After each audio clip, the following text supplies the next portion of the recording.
Roll call. Commissioner Coring, Here. Commissioner Lubke, Here? Commissioner Barrows, Here. Commissioner Franzine, Commissioner Hoag. Here. All members are present. Thank you. Open forum today, I don't see anything here for open forum. Correct, Teresa? Correct. Okay, so we will go into a review and approve the minutes. Second. Motion by Franzine, second by Barrows. All in favor, roll call. Commissioner Coring, Aye. Commissioner Franzine, Commissioner Barrows, Aye. Commissioner Hoag, Aye. Commissioner Lubke, Aye. Review and approve the agenda. So moved. Second. Motion by Barrows, second by Hoag. All in favor signify roll call. Commissioner Franzine. Aye. Commissioner Barrows, Aye. Commissioner Hoag, Aye. Commissioner Coring, Aye. Commissioner Lubke, Aye. Consent agenda. Motion to approve. Second. We have a motion by Franzine, second by Hoag. All in favor, roll call. Commissioner Barrows, Aye. Commissioner Hoag, Aye. Commissioner Coring, Aye. Commissioner Franzine, Aye. Commissioner Lubke. Aye, motion carried. Mr. Chair? Yes. If I may. For those of you who are in the audience with regard to the extension contract, the action that was just taken with the consent calendar approved the extension contract as it was submitted and recommended by the Extension Committee.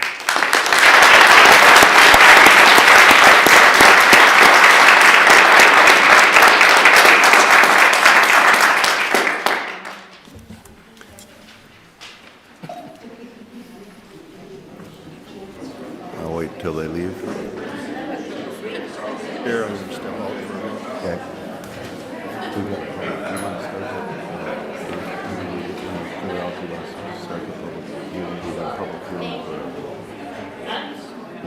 Either one of you can do it. No. We have a public hearing.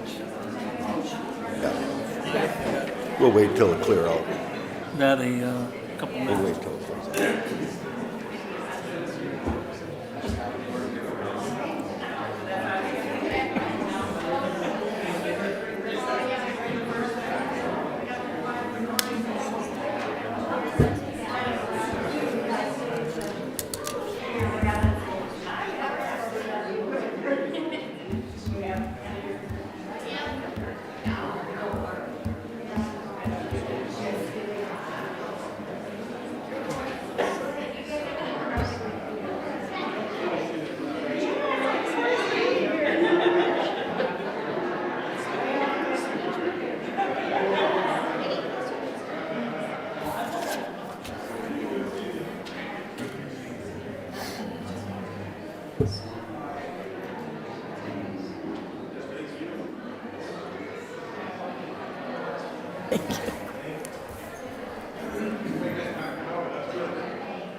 That's the way it's clearing the room, Deb. It's right, Bruce. Usually try to bring folks in. I suppose I can't leave, huh? I can't leave, I have to stay too? Okay, good idea. Okay. Yes. I watch this here on my screen, so.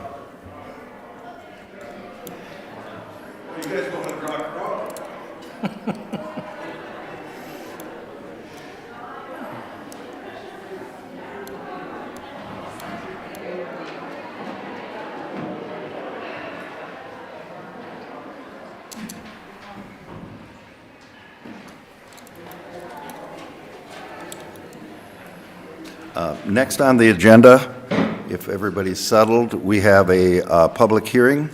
So I would entertain a motion to start the public hearing. Motion to open the public hearing. Second. Motion by Franzine, second by Haug. All in favor, roll call. We don't do a roll call? Commissioner Hoag, Aye. Commissioner Coring, Aye. Commissioner Franzine, Aye. Commissioner Barrows, Aye. Commissioner Lubke, Aye. We are in a public hearing. Good morning, Mr. Chair, Commissioners. This morning we have a public hearing to hear about the Ruth Lake Improvement District assessment calculation change. The Ruth Lake Improvement District was created in 2012 with a $90 assessment per eligible property owner. That was increased in 2016, and they have petitioned to change how they are calculating their assessment each year. That petition was received with the 86 verified signatures with the 58.5% support of the assessment calculation change. So we'd just like to open the public hearing on that. Okay. Is there anybody in the audience that, or online, that would want to speak to the public hearing for the Ruth Lake Improvement District? Anybody here or on? Someone online? Mr. Chair, Yes. Commissioners, my name is Dan Brennan. I serve as the president of the Ruth Lake Improvement District. I think we have contained, everything in our petition contains our basic position on it and a little bit of history. I am here this morning if anybody has a question or concern to answer it, but otherwise I don't have any general statement to make, and unless there are questions, I will stand by. Okay. So anybody else in the audience wants to speak to the public hearing? There, gentlemen, would you please come up front and to the podium and then name and... I couldn't hear her. Oh, okay. I couldn't hear you back there. Oh, sure. What are we doing? The petition is to change the assessment calculation. So currently it's just a set amount per eligible property owner. And they can't go above that original founding amount of the $90, or excuse me, the $125 that was changed in 2016. So they want to change where the lid will come up with their budget for the year. Say that's $20,000 to do treatment. They will then take that $20,000 and divide it by how many property owners. Oh, okay. And then that is their assessment for the Okay. year. Thank you. Anybody else would like to speak to the Ruth Lake Assessment District? I would entertain a motion to close the public hearing. So moved. Second. Motion by Franzine, second by Hoag. All in favor, roll call. Commissioner Coring? Aye. Commissioner Franzine? Aye. Commissioner Barrows? Aye. Commissioner Hoag? Aye. Commissioner Lubke? Aye. Next item, 6.2. Yep, we'll need action on that. I'll make the motion. Second. Motion made by Franzine, seconded by Hoag. All in favor signify by saying aye. Commissioner Franzine? Aye. Commissioner Barrows? Aye. Commissioner Hoag? Aye. Commissioner Coring? Aye. Commissioner Lubke? Aye. Motion carried.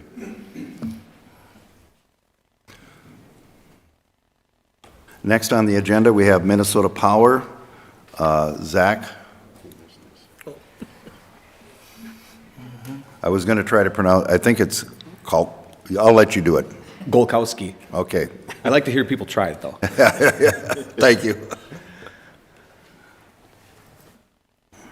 Do we have the PowerPoint? Yep. Okay, perfect. I apologize. I usually have some nice maps, updated maps for you guys, but I celebrated the Minnesota deer hunting holiday this weekend, and I was late to the game with office services and printing them, so I apologize, but I can get them to you all digitally if that works, if that will help out. After the meeting today, I can do that. So, we're here again just to kind of give you all an update on the Northland Reliability Project. Do we have a clicker? It won't work, she'll have to. Okay. You can go down to that next slide.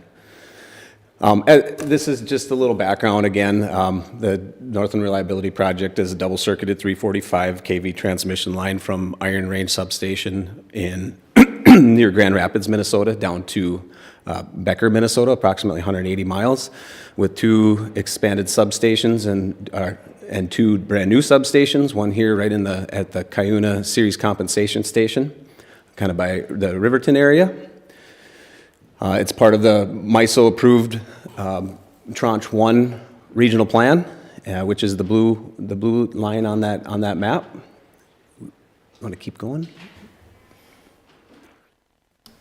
And again, we're fulfilling the need of maintaining reliability, getting clean energy efficiently and safely, strengthening the resilience of our current system and enhancing the flexibility to meet the needs of decarbonizing Minnesota here. Two portions of the project again. Segment 1, that's the line in yellow there. That's from the Iron Range substation down to the Benton County substation with the Cuyuna Series compensation station kind of smack dab in the middle right there. And then segment 2, which is the replacement of an existing transmission line there. So down in that section, there's no new right-of-way, but in the yellow section, there will be new right-of-way and a new line paralleling mostly existing transmission line. Kind of where we're at right now, this August, or last August of 2023, we submitted our certificate of need and route permit. In October of 23, we held a bunch of public hearings and public scoping meetings, identified alternative routes, as well as collected public comments and alternatives from the public. June of this year, the Department of Commerce published the environmental assessment, and in July we held public hearings with the administrative law judge throughout all the counties and I think 8 or 9 different locations throughout the route on the EA and collected more public responses. And in September we submitted the applicant submitted responses to the public comments. And in November, actually Friday, the administrative law judge sent in her report for the line itself. And then we're anticipating in early 2025, we were hoping by the end of this year, probably unlikely, but in the early stages of 2025, we will have a PUC decision on the route. Some of the general comments here that we heard throughout the public process, public hearing process, was common corridors, maximizing distances to residences, reducing the effects to center, pivot systems, irrigation systems. Clarify the route versus the right-of-way. People were having a little bit of misconception on the yellow route width, which was potentially between 1,500 feet to 3,000 feet wide, but that is just the route and where we have areas to work, and not the actual 150-foot right-of-way that will be the impact zone for those folks. So that was a lot of misconceptions there, which was easily remedied and actually nice to hear. And then clarify the access and construction and easement types. People were not understanding what their easements would look like, how that process would look like through our real estate team and acquiring easements and right of entry. So a lot of just answering and education, helping people out and guiding them to help them better understand that. Here in Crow Wing County, this was the most highly contested area, I would say. Not necessarily contested, but people's voices were strong here in larger groups, which is great. Had the largest amount of landowner comments here in Crow Wing County, and we had preferences for both of the alternative routes that were proposed to the PUC. Some people liked one, some people didn't like others, so it was kind of a toss-up there in what was the least impactful and for the greater good here. We maximize use of tax forfeit lands to avoid impacts to private landowners. We took a hard look at that. There will be we did propose some other alternatives that would not impact residences as much and utilize some tax forfeit lands with particularly the H1 and H7 alternatives, or H4, H7 alternatives, and we kind of modified that to sneak away from other residences and impact zones there. And then the avoidance of impacts to recreation, small business. We understand that the Cuyuna recreation area is a very important aspect to this region, and we're in close proximity, but we're doing our best to try to mitigate that, and working with the Minnesota DNR as well as the county commissioners here and landowners to alleviate any stress on that. Mr. Chair, if I could just interrupt, what's H4 and H7? I don't know. Those were alternatives that the public put forth as well as the DNR. So those were in that public hearing process and EA scoping process. People were able to kind of draw lines on map and say, hey, why don't you go here instead of here? So they proposed it, and that's how we numbered them. A, B, C, D, and then down to H. And in this area, they were called H4. There was H1 through H7, and with also E alternatives, G alternatives, things like that. So those are just the names of the alternatives that we put on them. So to help us better understand, instead of the Anderson alternative and the the Johnson alternative, things like that. So it's our numbering system on how we manage that. Thanks. So, yep. Good question.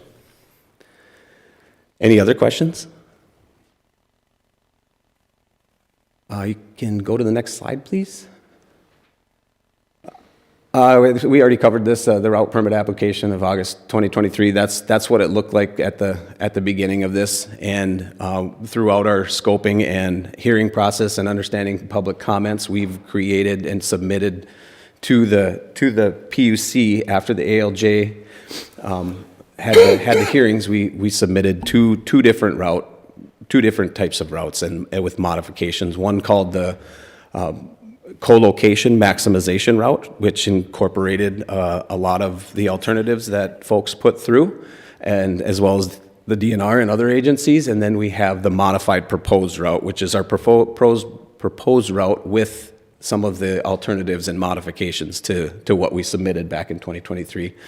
And if you want, you could kind of toggle back and forth and see the differences here, but this is the modified proposed route, and that is the co-location maximization route,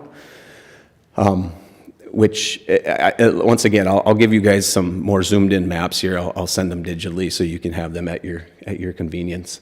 But the co-location maximization route was there was a recommendation from the PUC to utilize the existing transmission line corridors or parallel existing line corridors more or to the greatest extent possible. So this was our attempt to utilize that and create a line that paralleled more in certain areas, which again raised some concerns with landowners as well as the DNR. It alleviated a lot within the Cuyuna Recreation Area using this co-location maximization route.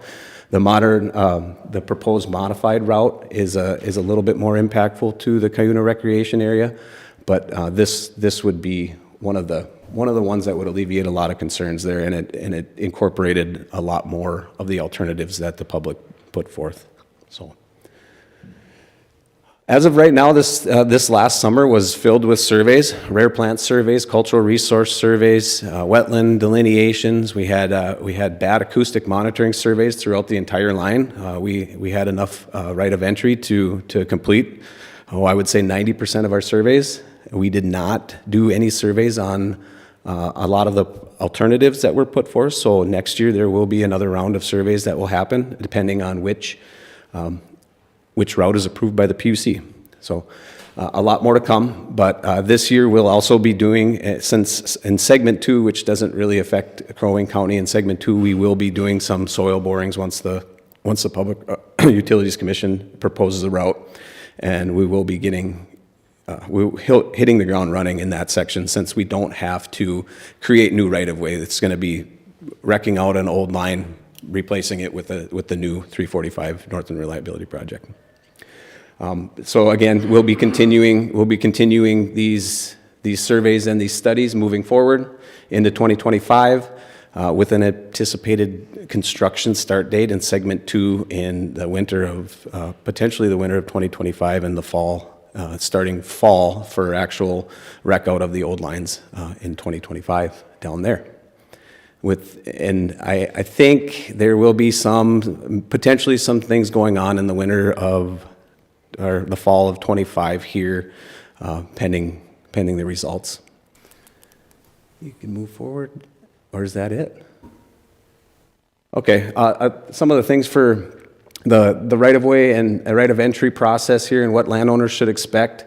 So like I said, in 2023, we were going door to door and talking to the landowners that were affected by the project and actually had assets within the project area, and potentially potentially easement acquisitions as well, but that's not quite there yet. There are some easements that were acquired. So yeah, we are moving forward with that, and landowners are being notified and chatted with. So that continues to be a large part of what's going on right now. And 2024 to 2026, that's when we'll be acquiring the actual easements, with construction starting in 2025 to 2030. And then the restoration process, obviously, 27 to 2031.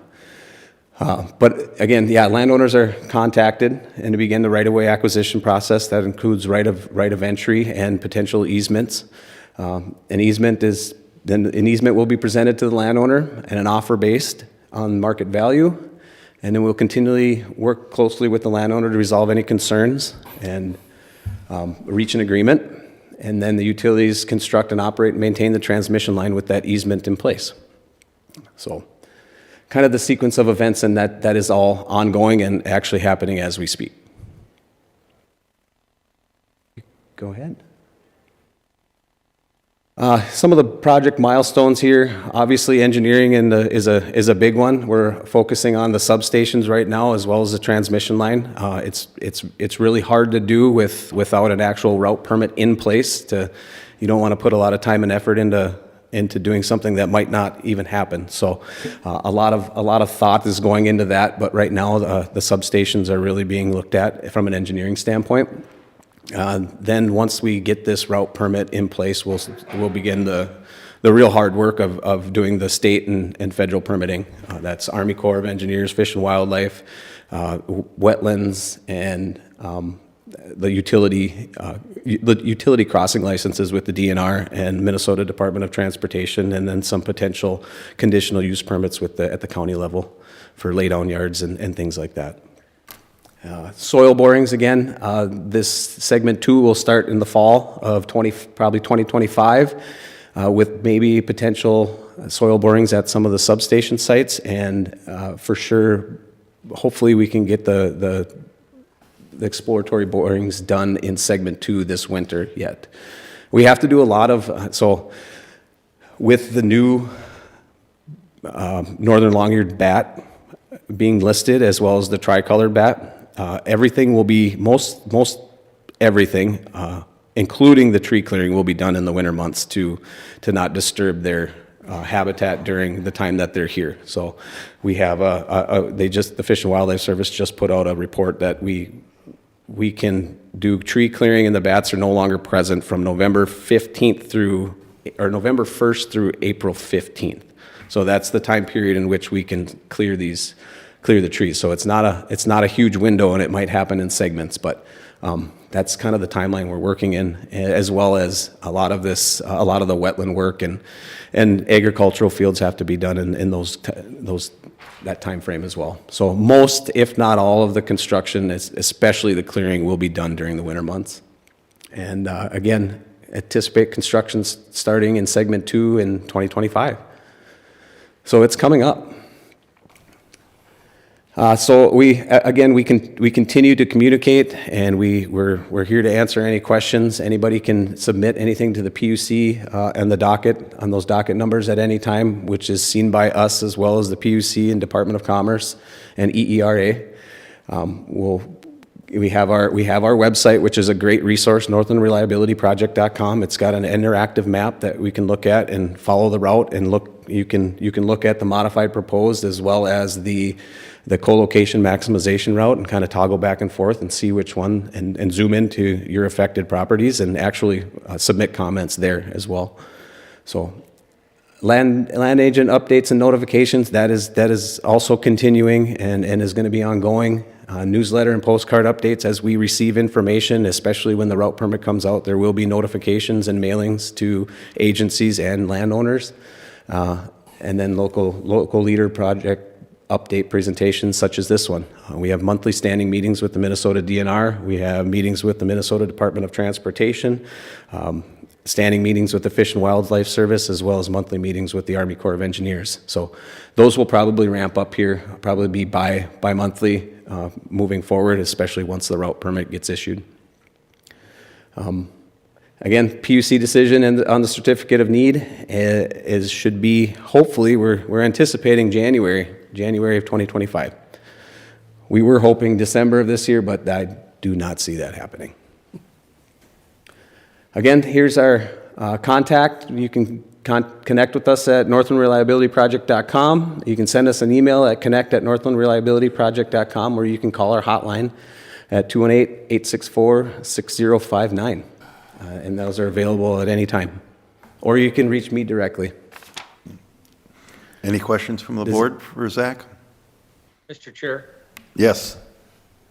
Yeah, Mr. Chair, I just want to publicly thank Zach. A couple weeks ago, Commissioner Hoag and myself had a meeting with Zach.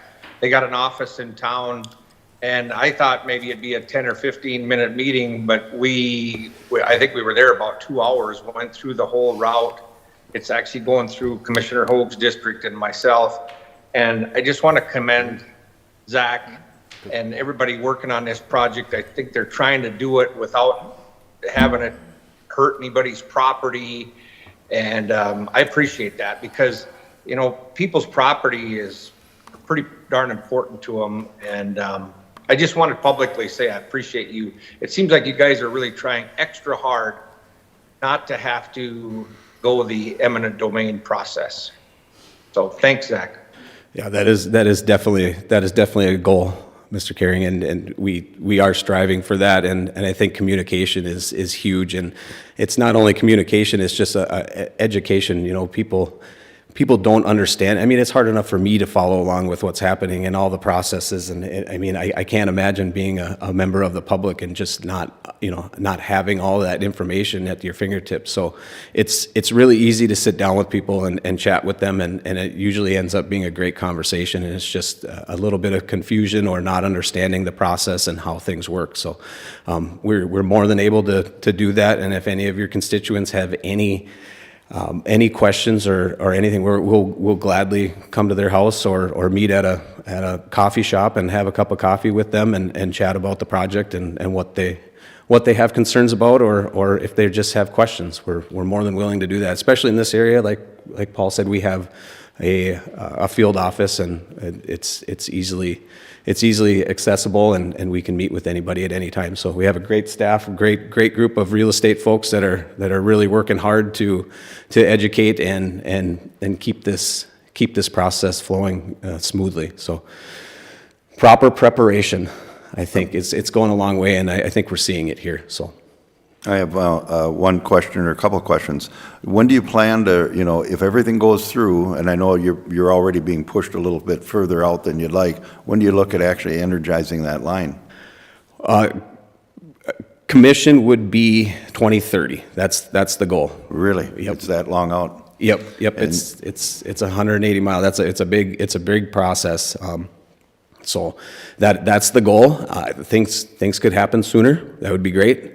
But it's a huge project. Yeah, so, and estimated cost? Whoa, what are we at right now, 1.5? We're around 1.5 billion. That's an awful lot of money for a big, long extension cord, isn't it? Started out at 1. Yeah. It started out close to 1, cord. and now we're... Yeah, I know. I remember it was 1 billion. I heard it was going up, so. Yep, and it's going up, so, yeah. Any other questions from the board or comments? Just a quick comment. Zach, I know that the public hearings were well attended. And the maps, that we had in the Crosby area. Yeah. And throughout Crow Wing County, but the maps that were present there was some obviously some controversy and stuff. And when we met a couple weeks ago, it was nice to see that the people that they were listened to, because a lot of those hot areas, a couple indeed were addressed with alternate routes and stuff. So I appreciate that. I also look forward to seeing what the PUC lays out as far as the final routes. But yep, and so are we. And yes, it is an involved process, and we do take people's concerns into considerations, and if there's a group or folks that get affected in certain ways, we did look at that and made modifications. As you can tell, I mean, that route has changed significantly, especially in this area. And voices were heard. We had great turnout in Brainerd. We had great turnout in Ironton, and I mean and people are heard. So it goes a long way, and it actually helps. And we can make those modifications and try our best to do our job and make it as painless as possible. So, but it goes a long way for having these types of conversations and making sure that your constituents are heard along the route. And I do appreciate you looking at that Cuyuna Rec area route there. So Yeah. that still got a little bit of some people nervous on that. Yeah, I did notice that that they did file another comment letter about that, supporting. They supported the E alternative as well. This is the Minnesota DNR, and they didn't want AA9, I think, which would. But we had some clarifying phone calls on that too, and the DNR was still not aware of the differences between the alternatives and how it would be affected. So that some good conversations happened because of that as well. So I appreciate that. No, if nothing else, thank you, Zach, for your presentation. thank you very much. I appreciate it. Yep. Thank you. Next on the agenda, we have community services.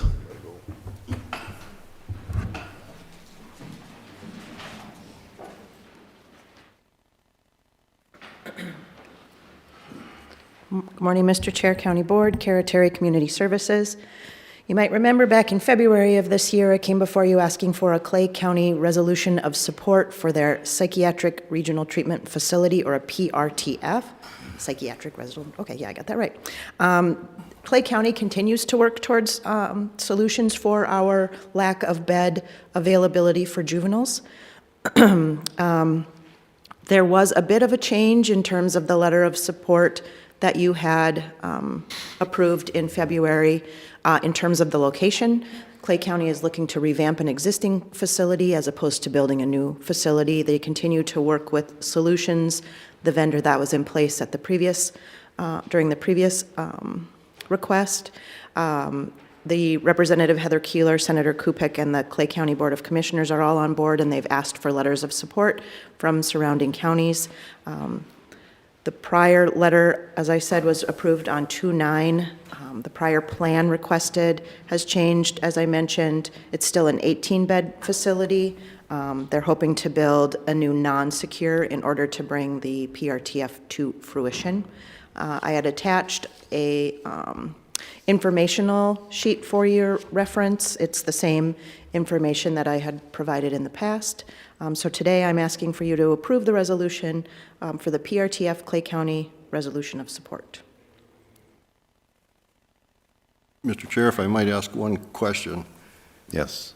Being a psychiatric facility, and it's not going to be locked, how will they control these underage individuals? Because there's different parameters for handling underage individuals than there are for adults in terms of hands-on. That is a question that the Clay County is going to have to grapple with and follow all of the requirements that are laid out by the state and the feds. So I do not have an answer for you at this time, Commissioner. That's something I could explore, though, if you'd like me to. I will follow up with them. Okay. All right? Thank you. Any other questions? So if there's no other questions, I would make the motion to approve the resolution that's attached for the PRTF Clay County Resolution of Support. I'll second. We have a motion from Barrows, second from Hoag. All in favor signify by saying aye. Commissioner Barrows? Aye. Commissioner Hoag? Aye. Commissioner Coring? Aye. Commissioner Franzine? Aye. Commissioner Lubke? Aye. Thank you. Do I have to say motion carried even after the motion carried? 8.2, public health nuisance.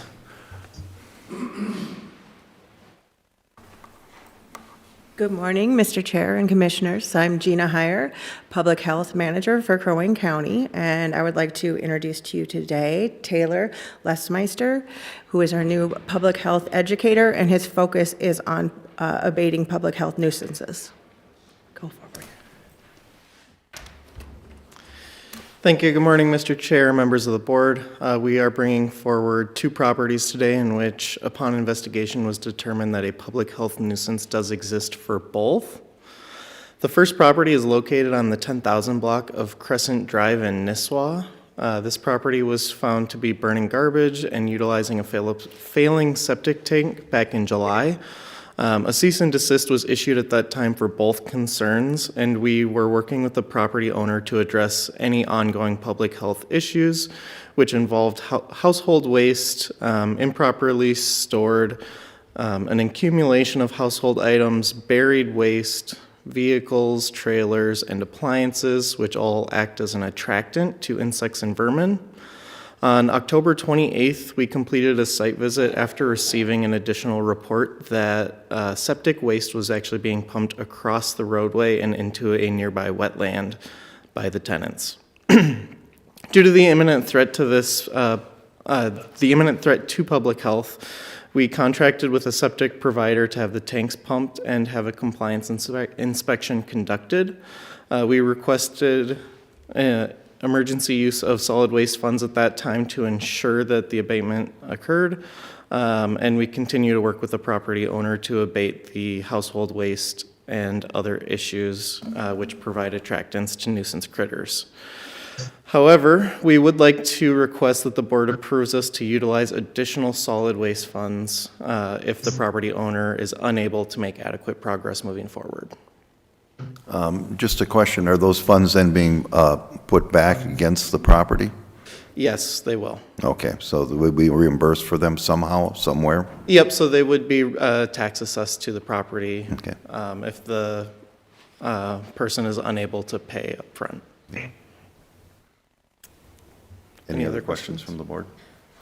Mr. Chair, if there are no other questions, I would make the motion to approve the attached resolution declaring a public health nuisance at 10941 Crescent Drive, Nisswa, Minnesota. Second. We have a motion from Barrows, second from Franzine. All in favor, roll call. Commissioner Hoag? Aye. Commissioner Coring? Aye. Commissioner Franzine? Aye. Commissioner Barrows? Aye. Commissioner Lubke? Aye, motion carried. Thank you. Thank you. The second property that we are looking at is located on the 11,000 block of Sorensen Lake Lane in Merrifield. This property has similar issues, so we're seeing an accumulation of household waste, improperly stored, along with soft-sided materials, again providing an attractant to those nuisance critters.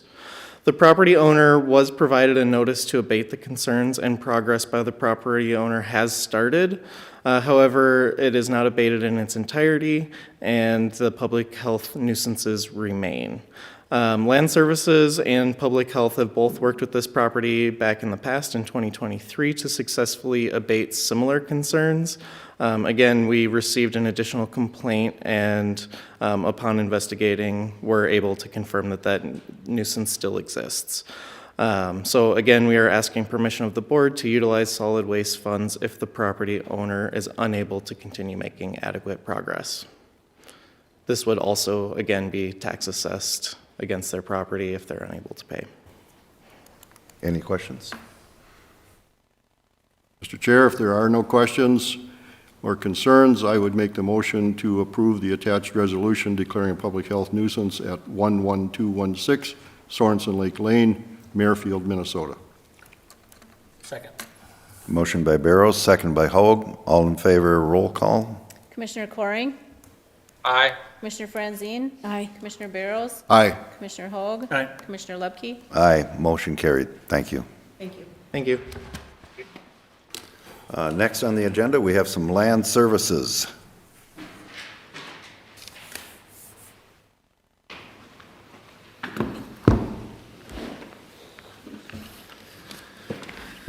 Good morning. We have 3 items for you for your consideration this morning. The first we have is item 9.2. Let me make sure I'm on the right part of my agenda here. 9.1, excuse me. And it is the preliminary plat of the Baker Event Center. So this is the preliminary plat of the Baker Event Center. It's located in Section 34 of Long Lake Township. The request is for 3 lots and is located on the Nokasippi River. It is located off of Church Road, which is south of town off of State Highway 25. Trees, could you turn to page 214?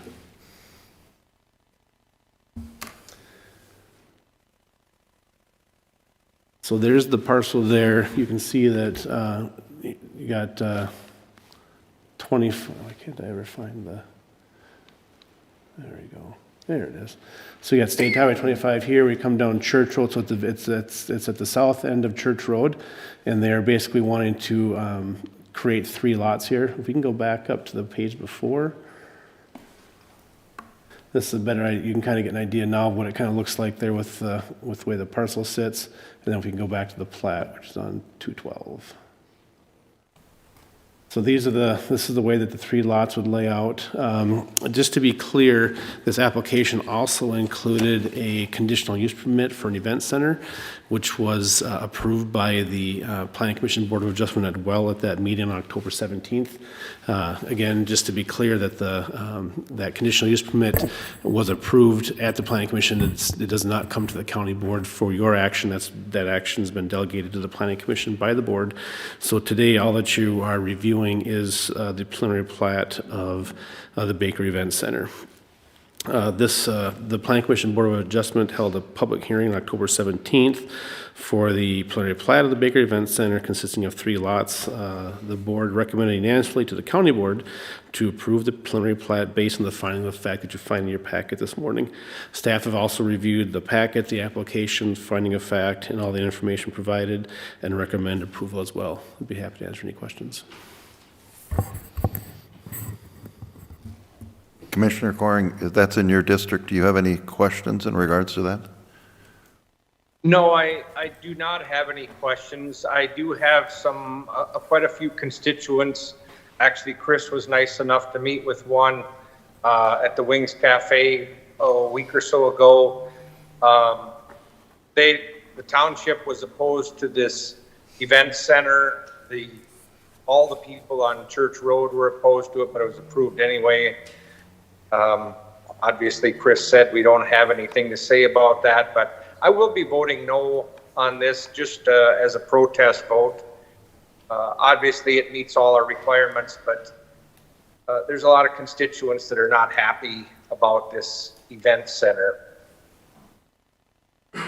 Thanks for asking. You're welcome.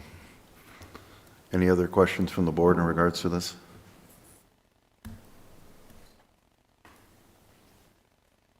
Mr. Chair, if there are no other questions, I would make the motion to approve the action presented to us. I got to catch up here. For the preliminary plat for the Baker Event Center. I'll second. Motion by Barrow, second by Haug. Roll call. Commissioner Franzine? Aye. Commissioner Barrows? Aye. Commissioner Hogg? Aye. Commissioner Coring? No. Commissioner Lubke? Aye. Motion carried.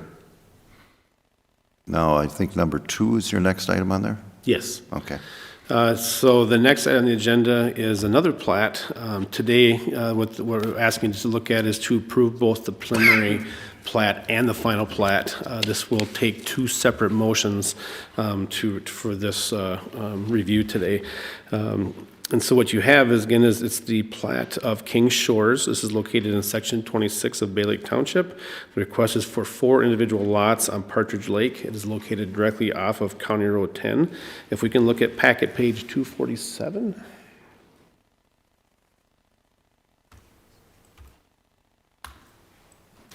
You can see here that 10 runs north and south here on Partridge. And so if we go back one more page now to 246, again, you can see where the 10 runs, and this is Partridge Lake over here. And basically, if we go back to 245 now, excuse me.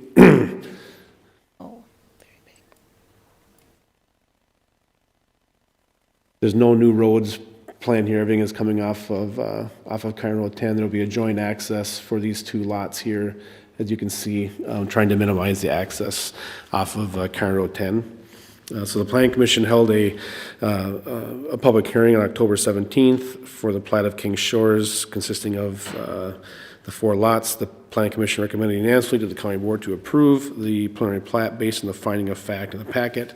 Staff have also reviewed the packet, the application, all the information provided, including the finding of fact, and recommend approval as well. So if it pleases the Board, the first action would be to approve the preliminary plat, and then a second motion to approve the final plat.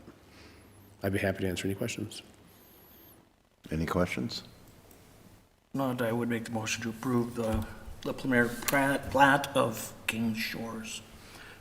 Second. Motion by Hoag, seconded by Barrows. Roll call. Commissioner Barrows? Aye. Commissioner Hogg? Aye. Commissioner Coring? Aye. Commissioner Franzine? Aye. Commissioner Lepke? Aye. Motion carried. Mr. Chair, I would make the motion to approve the final plat for the Kings Shores plat. Second. Motion by Barrows, seconded by Hoag. Roll call. Commissioner Hogg? Aye. Commissioner Coring? Aye. Commissioner Franzine? Aye. Commissioner Barrows? Aye. Commissioner Lepke? Aye. Motion carried. Thank you. Thank you. Thank you, Chris. Thanks, Chris. Yep. Next on the agenda, we have the county sheriff. I see he is sitting in the back. Yes. Would you like to come forward, sir?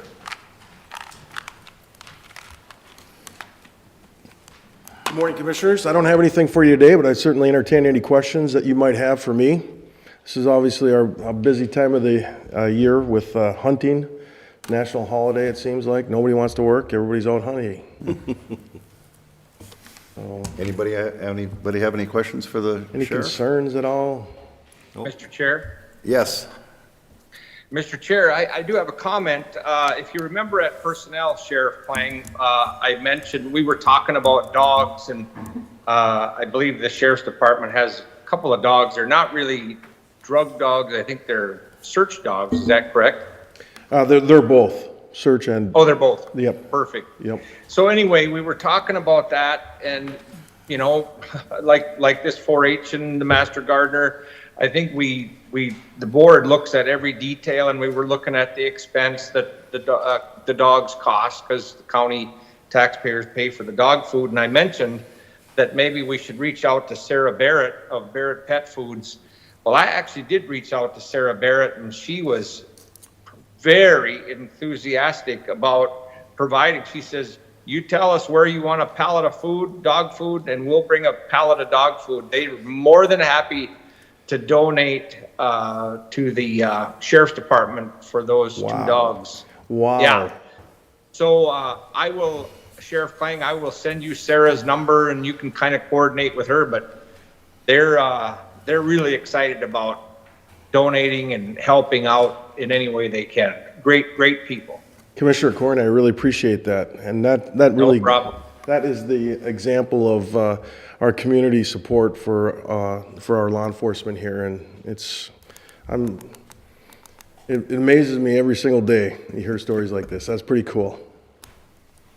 If there isn't anything else, Sheriff? Thank you very much. Appreciate it. Thank you for being here today. Absolutely. County Attorney? No one is present for the county. No one's present? Okay. We'll go on to County Administrator. Mr. Chair, Commissioners, we did not have a senior management team yesterday because of it being a holiday, so we have nothing to report from the senior management team. However, I do have a couple of items. First of all, I have some rather sad news. You may have heard that one of our highway employees passed away Tuesday evening, unexpectedly after having shown some improvement with his health condition. So it was quite a shock, I believe, to all of our staff there. We did have some EAP, employee assistance opportunities out for the employees at the highway department, just to kind of help them talk through some of those issues that were there. We do want to send our condolences to the family of Cody Smith. Services are coming up yet this week for him, so if anyone is interested in that, you can get that information as well. And then I see Jory is in the audience, and I'm wondering if he would be willing, I know it's not on the agenda, but if he would be willing to give us a little recap of the election from last Tuesday. I have to preface it by saying, I told Jory Tuesday night when he was all wrapped up and done by shortly after midnight. It was a little too early and too easy for his first election cycle, but it was well done. So Jory, if you want to give us a little update. Yes, thank you. Thank you, Commissioners. We had a very strong voter turnout in Crow Wing County. We had a little over 47,000 registered voters that pre-registered before, and we had a little over 3,400 that registered when they came to the polls. We had about 15,600 and some absentee in direct balloting votes cast, which accounted for about 36% of all votes cast in Crow Wing County. Wow. So the staff did a tremendous job administering the election all the way through and including after the election. We still have some work to do. Canvas board meets today at 1 o'clock, and then also the post-election audit on Friday. But the elections team worked 15 out of 16 days leading up to the election, with the two Saturdays before and the Saturday and Sunday before the election, plus some extended nights. So kudos goes out to the elections team, the finance team for stepping in and helping them, and we all still got paid, and the bills were still paid.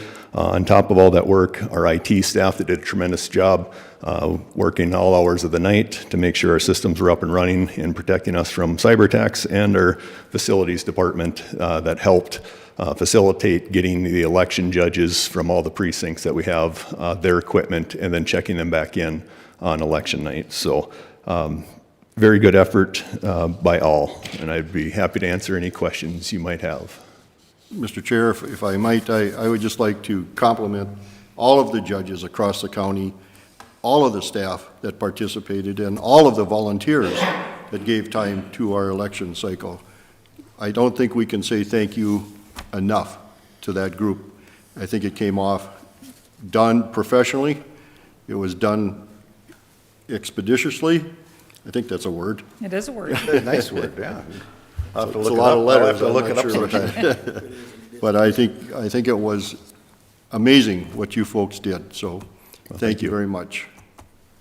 I have a couple comments. One is that this is the first time I've been in this position, elected here as a county commissioner through a presidential election held here.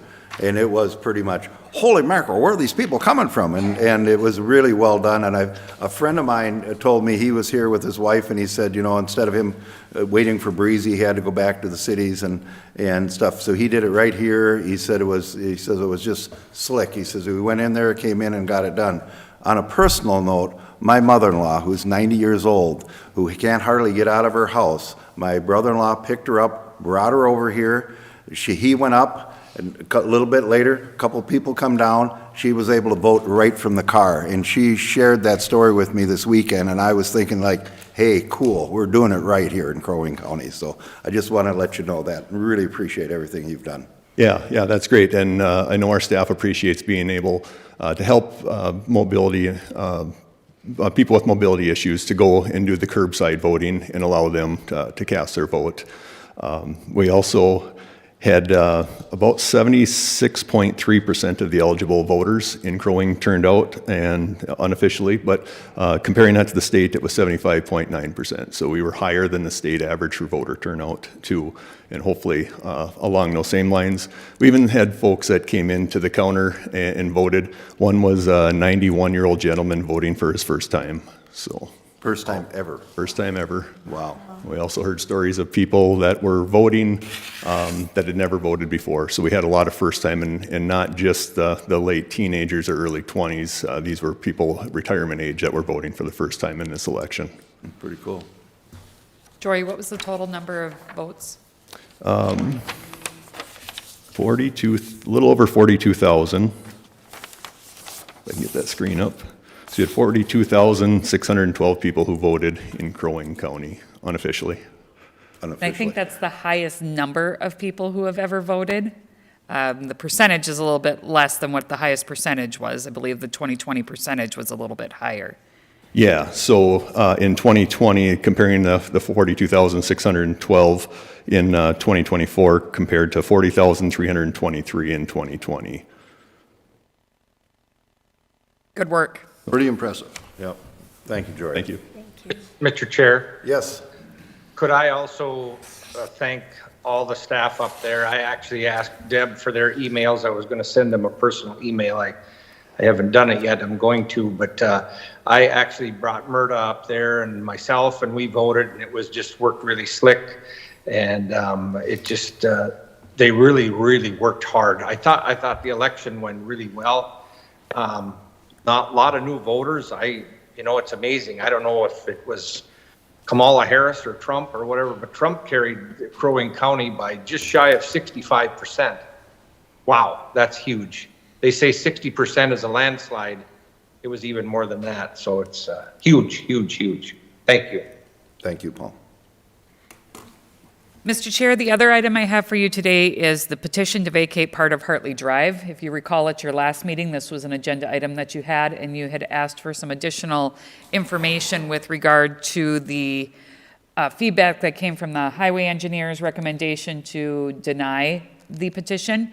You did get some copies of some photos after a site visit that was made, and if you have any questions of the highway engineer who went out and did that site visit, he is here to answer those questions.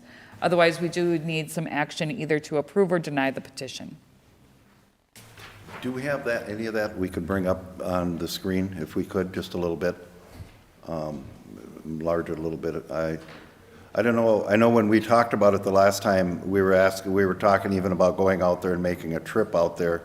I talked to Rosemary, it's in her district. I did go out there and do some driving around, and then I also did some homework and went over to Land Services and talked to them about it. So if somebody else, do you have anything you want to add or bring into it at all? No, I'd just like to. Okay, so I'll let you tee it up. Mr. Chair and Commissioners, thanks for bringing this up again. Since the last county board meeting, I did put together a packet for you of information that I shared with each of you and answered any questions that you may have had at the time. Just quickly reviewing this, these are the two properties. The property owner is Mr. and Mrs. Titsey in an unorganized area. This is Hartley Lake.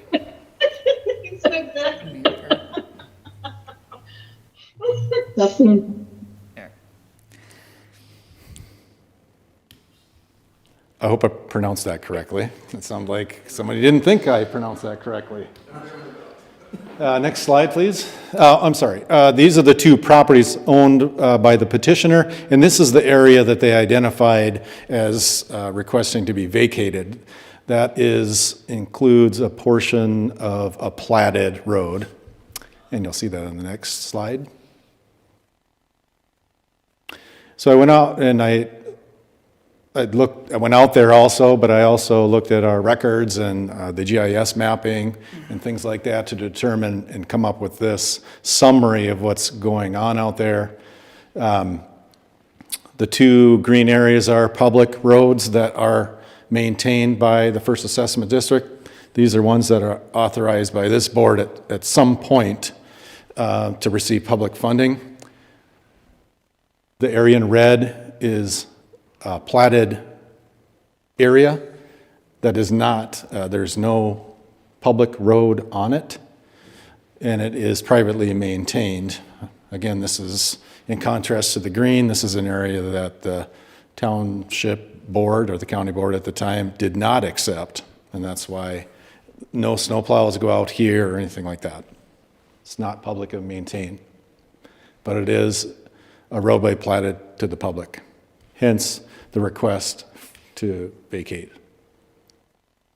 I also took an opportunity to try to determine which roads the existing property owners in this area were accessing, which primary road, and that is signalized by this.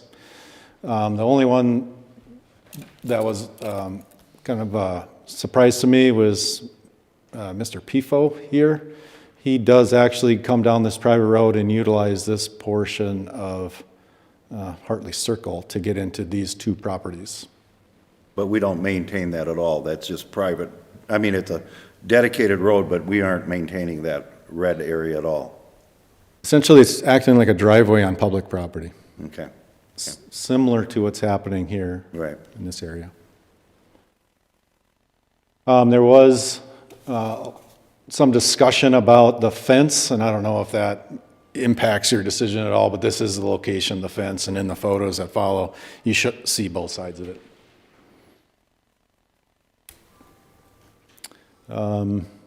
Any questions about this? I thought that it was important to at least some of you to know how people were accessing this area as a potential, presumably as a potential, will this road ever be publicly accepted or advanced to something that becomes public ownership, the actual roadway itself.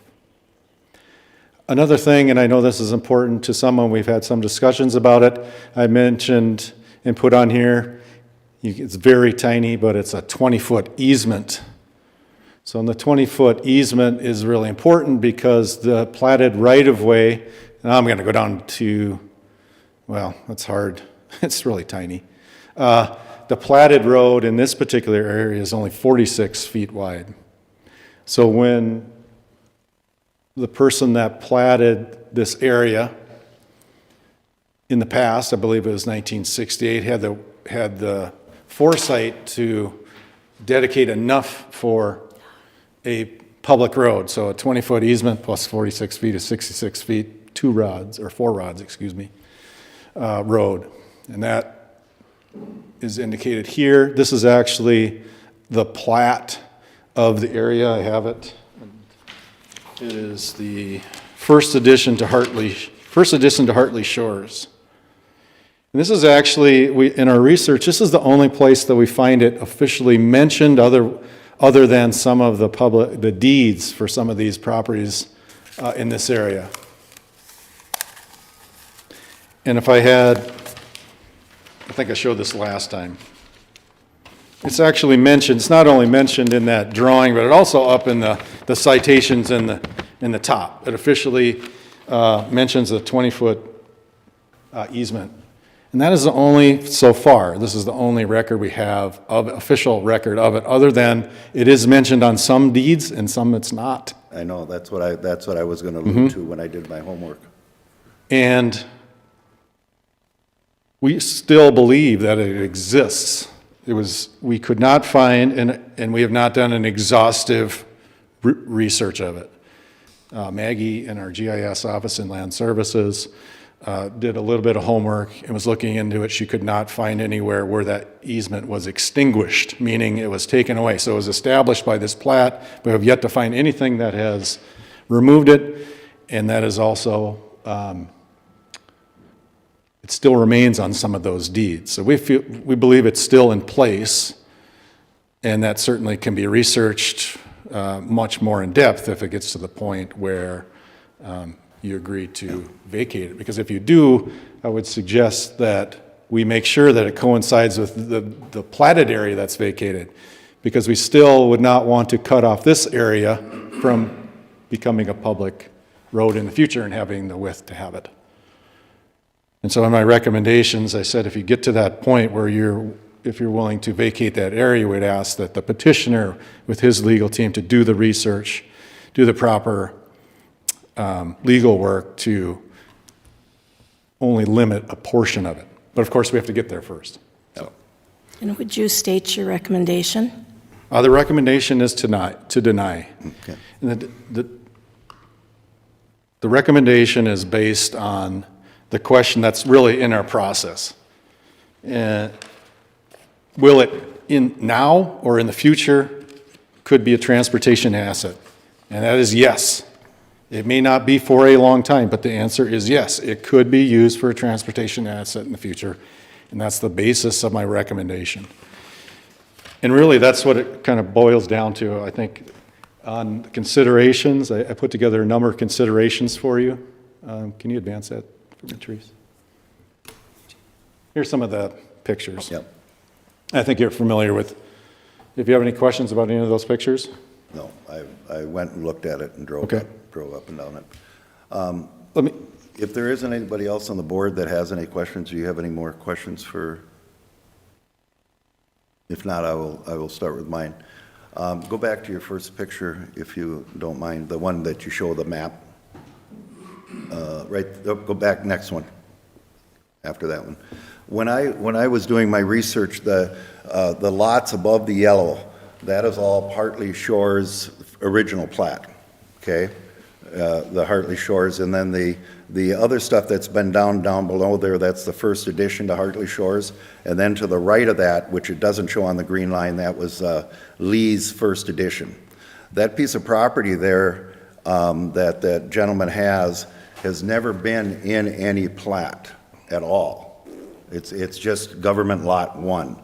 And when I looked at his title is the same title it was before 65, or the property ID is the same title before 65, and on his property ID, it does not show a 20-foot easement, which it would, if it was in the plat, I can see it, but if it was never in the plat, it should be on his deed showing that 20-foot easement. I have no problem if the road is 66 foot wide. I do have a problem if we're saying it's 66 foot wide and it isn't, and somewhere down the road, we want to put a road in there, and we have to buy 20 feet of easement from that gentleman there. So that's my homework I did on it. Again, I'm just a county commissioner, but that's no. But I mean, I'm not a legal eagle on that. But I have dealt with this type of situation up in the city I serve because we had multiple plats. Some of those plats were the roads were already put in 20 feet away from where the plat said the road should be. So I've dealt with that before, and I've dealt with these. So I did a little more deep homework, and I looked at his title. The title for that property he has on this side that's in the first edition, that's all fine. The 46 feet is all showing there. The 20-foot easement on that government lot 1 is not showing on their title, even though it shows in the plat. But that plat was done way after that piece of property was done. So that's my only question. If it is 66 foot, I have no problem. If it's 46 foot, just in that area, I don't know why we would want to take it over. So that's or keep it in our thing. I would think with everything we have in the unorganized territory with so many things that have been done over years. I mean, this is 50 years old. This was done in 65. First one was 65. The second one was 68. The one next to it was done in 79. That government lot 1 there has been there before any of that's been there. So I would expected to see it on the gentleman's title, that easement being on there, and it wasn't. So that would be my only question. So, but I'll stand for the ruling of the board. Mr. Chair, and Tim, by not vacating this doesn't mean we're taking over this road. We're just not vacating the plat. So Yeah. I think your question is kind of different than what we're doing today. Right, yeah. And I did check, and he did improve that driveway, and we are taxing him for that improvement in his driveway that he put on supposedly not his property. So that was all I had. So still, it's in front of us, so ask for... Do you have any questions? Nope. Okay, I would make the motion to deny this vacation for this part of Hartley Drive. Second. Motion made and seconded. All in favor signify by saying, roll call. Aye. Commissioner Coring? Aye. Commissioner Franzine? Aye. Commissioner Barrows? Aye. Commissioner Hoag? Aye. Commissioner Lubke? No. Motion carries. Thank you. thank you. Mr. Chair, that's all I had today, and unless anyone has any questions for me. Do we have to do a roll call to adjourn the meeting? Yes. Yes. Okay. Mr. Chair, if there are no other questions, I would make the motion to adjourn. Second. Motion by Barrows, seconded by Franzine. All in favor, roll call. Commissioner Franzine? Aye. Commissioner Barrows? Absolutely. Commissioner Hoag? Aye. Commissioner Coring? Absolutely. Commissioner Lubke? Before I say anything, nice seeing you back here, Therese. Thank you. Okay. Aye. We are adjourned.